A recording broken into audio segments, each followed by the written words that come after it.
Hey guys, Jason here with another episode of Bounce House Billionaire.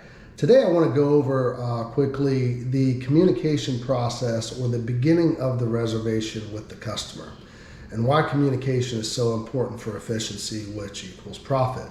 And we're doing a lot of online booking. I know you guys have a lot of online programs that book for you and things of that nature. There's a double-edged sword to that. And then there's those that book based off the phone call. In my opinion, either way, communication with the customer on a phone call is imperative to make sure you're both on the same page. We're in a generation where email is a big deal. People want to email back and forth, and that's okay. You get a paper trail. I'm more of a text guy than an email guy. Proven that emails are about 3 hours to be seen. Texts are about 7 minutes to be responded to. So I want, in my mind, I want to be quick. I want to be efficient. I want to know what the customer wants. I want to put that unit together for them, and then know what I'm up against as an owner in that delivery process, looking at my weekends, knowing that, simple things based, if I'm booked heavily that weekend and this person wants a bounce house across town on the other side of most of where my reservations are, I'm a one-man show and I can't get over there and it's a public venue that they may not be at when I show up and it's going to hold me up and make me late for the other ones. General things like that, grass or concrete, all these things that we have to ask. So I think communication is key. When they call on that original reservation, I think your discovery process has to kick in. Now, if you have online rental, I know what to ask, grass or concrete, what size lawn, and they can fill that out. Here's the key to that. A lot of people don't know, really, if I tell you need a 60 by 80 spot, a lot of people don't know what 60 by 80 is. And grass or concrete, they're going to click grass if it's going to be half pavers, right? So for these reasons, I think if you're doing online booking, if it were me and it was an online booking, I'm going to make a phone call that day to them. Why? Because I want to make sure we're all on the same page. It's something that I actually want to do based by location and what the setup's going to be in order to make the best decision for my company to make me efficient, right? Because online it may look great. They may have clicked grass. I show up, I don't have the sandbags or the water bags for it being grass and concrete. They want it in their driveway. I'm not prepped for it because they don't think that much about it. They're just ordering a bounce house or a water slide. It's very simple. They'll throw it somewhere over there. Honey, it may fit here. Everybody's happy. I reserved it. Great. But I want to put the tires on the road with the customer and generally give them a phone call. In that phone call, there's going to be a discovery process. First, are you on the right piece by the age group? Right? And I can also move them, maybe to another piece if that would be better for them. Secondly, how are they paying, whether it's cash or credit? If it's cash, it needs to be upon delivery. They have to have it. If they're paying credit, that's fine as well. Grass or concrete, there again is such a big deal, right? And how much space. So I'm going to make it make sense to them.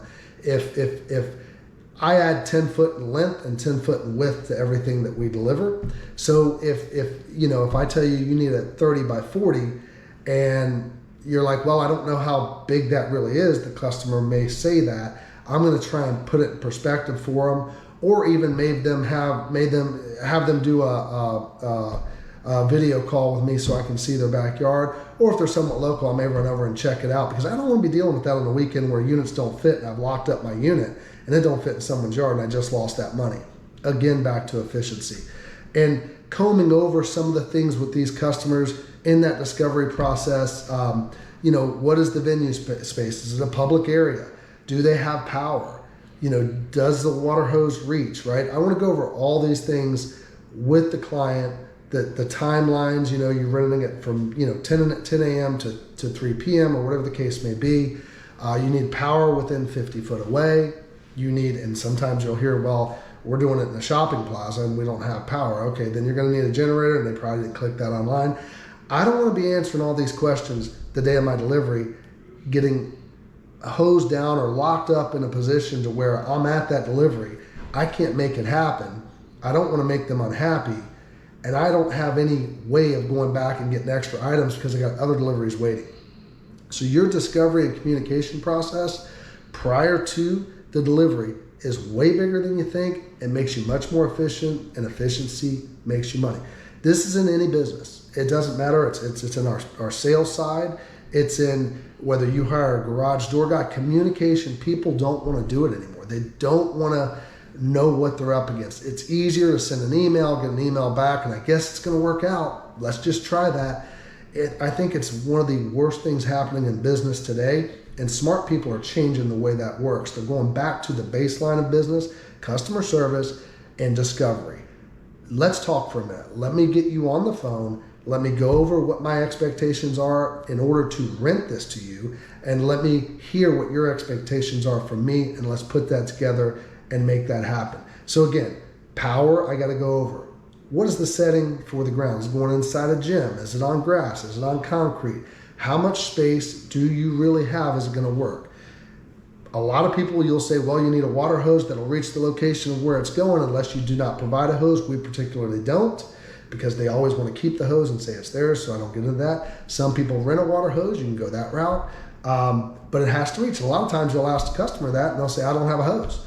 And you can say, well, you can either go buy you a garden hose. You need a 100-footer or a 50-footer from Walmart, or if you rent hoses, we rent a water hose for $10, or however you want to handle that. But you know, A, you need to carry water hoses with you additional, or B, the customer needs to have a water hose with them. We tell them you need a water hose.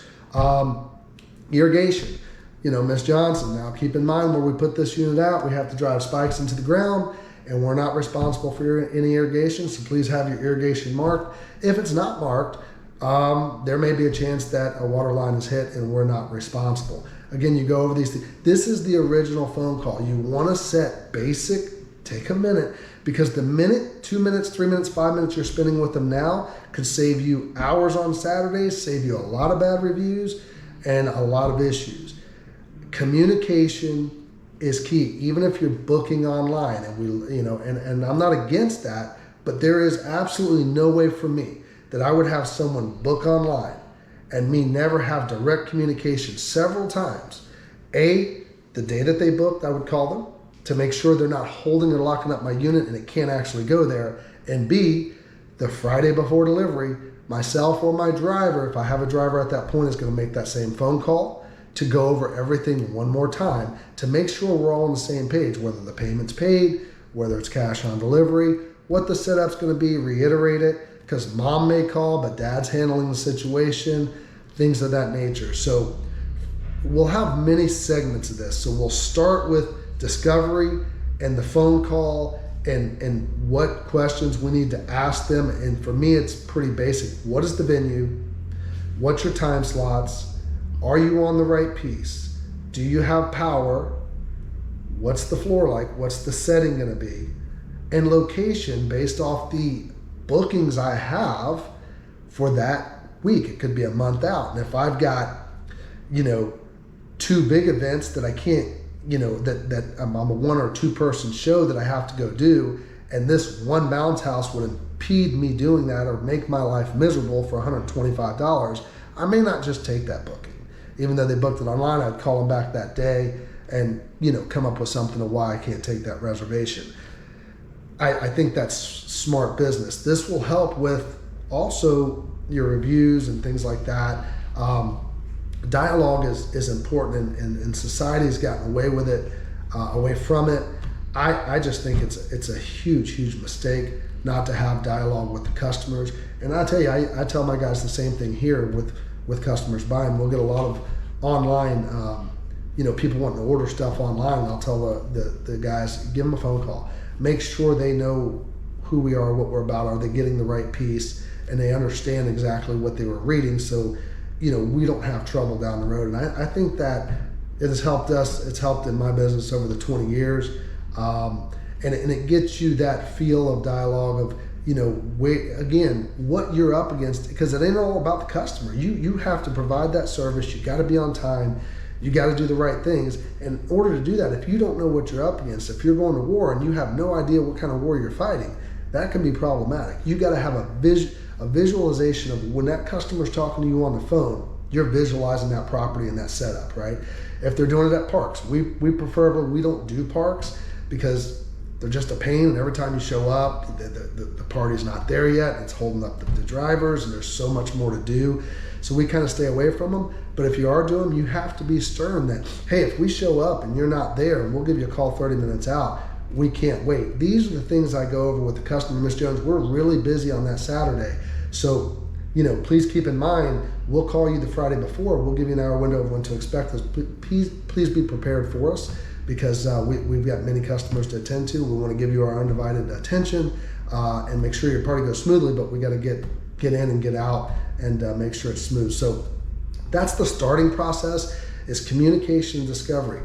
Email, paper trail is good. Texting works just as well.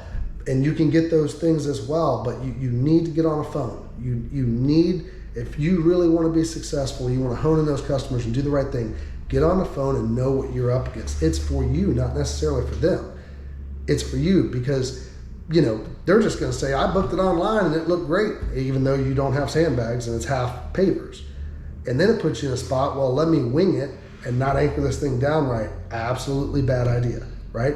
So it's getting on the phone. What am I up against? Who am I delivering to? Does it fit in the schedule for that weekend? Do they understand everything they need to be ready for us? And are we both on the same page? And we didn't leave any stone unturned. This 5 to 7 minutes saves you a lot of time in the field. I've done it a long time. It'll save you a ton of time in the field, and it's worth every minute of it. So on the next episode, we'll go over after that initial discovery and booking, and then we'll go over, if you have drivers, how we handle the Friday before, because people book months out. We want that dialogue. How we handle the Friday before their weekend, their deliveries, how we handle the Friday before, and what our communication is going to be that day, as opposed to the next morning when we're on our way for that phone call as well, to make sure they're ready when we get there, get efficiency. And we also let customers know they have to answer the phone, and we have to be in contact with them the Friday before the event, or we do not show up. And the reason that is because you never know what's going on in people's mind that booked a month ahead. You just wing it and haul butt out there, and you drive 45 minutes and they're not home, and nobody knows who's on first, what's on second. I got to have that communication. When I'm going to go deliver, I want to make sure the unit's going to hit the ground and I'm going to collect the money. It's really that simple, and I got to do that, and that's what's best for my business. So we will pick up on the Friday of the weekend in the next episode, but discovery, communication, in that original reservation is huge. And somehow communicating with them over the phone, even though they may have booked online, I would address that right away. So thanks for watching this. Hopefully it helped. Again, not that we're right on everything, and this may not be for everybody, but I can tell you it works on my sales side. Guys that I do business with that operate this way are extremely successful, and it's worked for me for many, many years, and that's the way I know how to do it, and that's the way I know it works. So hopefully this helped you. And if you guys have any questions on this kind of stuff, you can reach out to BounceWave, and they'll put you through to me personally if I can help in any way. Whether you bought from us or not, it's still the way this needs to happen, and the best practice in your business. Thanks so much for watching. We'll have another episode for you guys soon.